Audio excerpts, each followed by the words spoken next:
why are more women than ever choosing Natural Cycles? The hormone-free, side-effect-free way to take control of your fertility. Natural Cycles is a birth control app that uses your temperature to find your fertile window. It is more than a basic cycle tracking app. Natural Cycles is the only FDA-cleared and CE-marked birth control app and has helped millions prevent and plan for pregnancy naturally. Save 15% when you sign up today with code RADIO15. Learn more at naturalcycles.com. If your LinkedIn headline got wiped out today, would you still know who you are? Would you still feel worthy? Would you still feel chosen, like you belong? We've been sold a lie, y'all. The lie is that your title is your value, that your title or your job is your identity, that your productivity is your purpose. But I got news for you. Your title is lying to you. And today, we calling it out, man. So listen, I am one of those folks, man. Again, if you've read any of my books, my life story is called The Poet Who Watched the Whole Parade. It's out there on Amazon. You will know that I did not have the ideal upbringing. I didn't receive the Ivy League education that my high school counselors thought I should have strived for.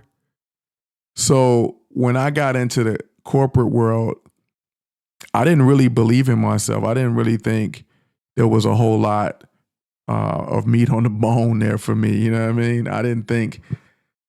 I thought I was just kind of going through the motions, and eventually the jig would be up and I would figure out something else. But God had other plans, and I started moving up the ladder, and people started affirming me and what I brought to the table. And eventually I started getting promotions and even offers. And one time, two managers were kind of fighting over whether I was going to come to their team or not. Right? Man, those moments really, I felt like they empowered me. They made me believe in myself, but they really didn't. Right? Now that I'm older and wise enough to look back on it, what those titles did, they gave me something to hide behind, right? So it's like, I always felt like if you look at me, you just might catch me as an imposter. But now I got this title, so look at the title. Don't look at me, right? It's a way for you to keep your eyes off me. And I was going that way for a while, man. I started moving up, and then I switched companies, and I was getting poached by other companies. And I remember I spoke to this one company, and I went for the interviews, rocked through those. I got to the final interview where you're going to speak to the senior leader. And I remember sitting down with him, and he's like, okay, you got the job. And he was like, do you have any questions? And my question was like, what's the title? And I remember he was so confused, like, what do you mean? The title is hired. You got the job, right? Like everything we just described, we're going to give you that job. And I was like, what's the title? And he said, what do you want the title to be? And I don't know. I said like senior, whatever, architect, whatever. I just wanted to make sure senior was in it and architect was in it and all of that. I was really concerned about that. And I remember his response was, it doesn't matter to me what the title is. What matters is what you're going to do. Whatever you want the title to be, make it that. And it's interesting because it's the second time in my career that I've had a manager tell me, whatever you want the title to be, right? And then I started to realize I was living in the title, not in my design, not in my calling. I was living in the title. And if life had came along and I was clinging to it like armor. So if life had came along and stripped it, I was going to be back to square one, feeling worthless, feeling like I didn't belong, basically naked, right? A lot of times we chase promotion, but we forget restoration. I don't care what's on your badge, what's in your being. Do you even know what you bring to the table? In those instances, for me, other people saw this dude has something. He's got something special. I didn't, right? So I was the one that was lost. I was getting caught up. And it really hijacked my identity. And I think that happens for a lot of folks. You know, this world rewards roles, loves roles. It hands out credibility like candy to people with the right title. And if you ain't careful, you start living to be seen rather than to be sent. The enemy of your purpose is not failure, it's false identity, right? One of the things for me now as a coach and as a speaker, one of the things I see all the time, and it's kind of funny, man, but you know, so many people in my line of work, in this line of work, they're living for that headshot on the flyer, right? To see blankety blank conference, and then you see a picture of me, and you see I'm wearing some outfit I probably never wear in real life, and there's a nice little green plant behind me, and I'm in a nice sanitized headshot studio, and at the bottom it says Jay Floyd, speaker, author, podcast host. Yo, that's pretty dope, right? It's all right, but you cannot live for that. You cannot. And I'm here to tell you, you don't need another title. You need to take off the one that's been holding your purpose hostage, right? It doesn't matter what the title is. It's great if you achieved and you got blankety blank whatever on the door or on the placard or on your Zoom, at the bottom of your Zoom screen. That's cool. But it does not matter if you have not evolved in your identity and in understanding what you actually bring to the table. Because you just might be hiding behind that title. One thing I've learned is that God will shift your roles, but he will never shift your identity. You might be a husband, a wife, a coach, a writer, an executive, but you are always at your root a called, covered, capable child of God. And what did he bring you through? What has he shown you? And every time he brings you through something, he's showing you something. What has he shown you? Seasons change. Assignments change. Your job, your city, your finances, they all shifting all over the place. But who you are don't change. The only people who survive the shifts are the ones who know what never moved. You know, I saw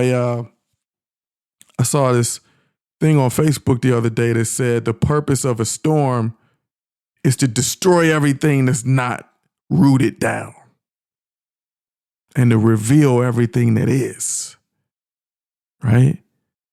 So when you're rooted, you don't chase titles. You attract trust. And trust me, I've met so many people now, the most qualified and credible people. I mean, they really don't even care what the title is. They're like, look, I know who I am. I know what I bring to the table. You can call it whatever you want to call it. You know? Like I said in my book, don't confuse what you're called with what you're called to do. I'll say that one more time. Don't confuse what you're called with what you're called to do. Being called don't always look prestigious. It just looks obedient. Some of your biggest breakthroughs are going to come when you take off that uniform that you wore to try to get respected and applauded and just start walking in your realness. That's when you're going to attract the right people, pour into the right people, serve your purpose, operate in the fashion of the manufacturer who designed you. So how do you reclaim this identity, this thing down in here, right? In my book, I said, don't confuse the role with the soul. So how do you reclaim that soul? Well, what do you cling to when you feel unseen? What truth do I need to rehearse until it becomes my reflex, right? For me, the thing that I had to learn, and I went to a therapist, and God bless her for identifying this in me. The issue that I was running into in my soul was that I believed I was abnormal.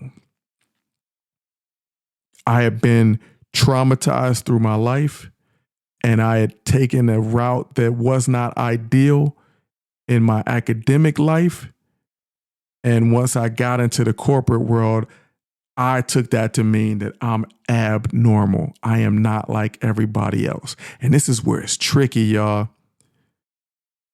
I had confidence based on that. I wasn't completely torn down. I actually was kind of cocky. I was cocky, but I was cocky based on I still made it, even though even though I'm abnormal. I come from an abnormal situation and I still made it. So I was building up unhealthy pride. Guess what, though? That's not true belief in yourself. No, it's not. So what I had to learn to rehearse was this response. I am not abnormal. I'm unique. I'm rare. And so is everybody. So we all belong here. We got here. We're all unique.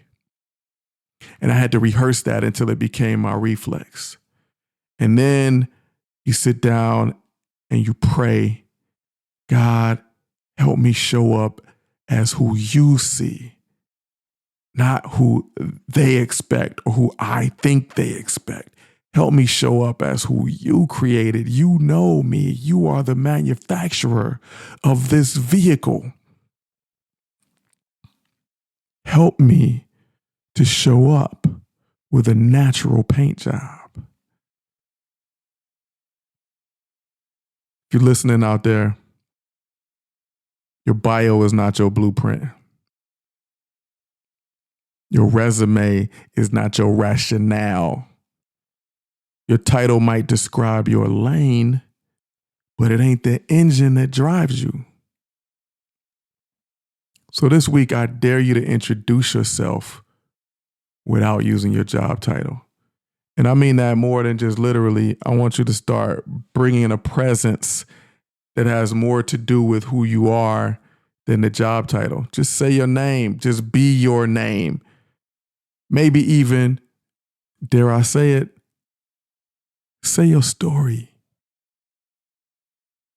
How did you get here? What brings you here? Watch how uncomfortable it'll feel.